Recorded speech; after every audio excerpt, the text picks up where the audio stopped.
Hello guys, sa araw na ito, ipapa-change oil natin si Maxi.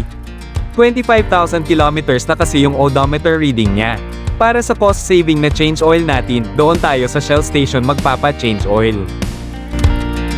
Siya nga pala, if bago pa kayo sa aking channel, please don't forget to like, subscribe, and hit the notification bell para updated kayo sa mga bago nating uploads.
pa rin kami, nag-decide muna kami mag-quick lunch sa Shell Cafe.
After 48 years natapos na rin ang change oil ni Maxi, ngayon umuwi na kami sa bahay.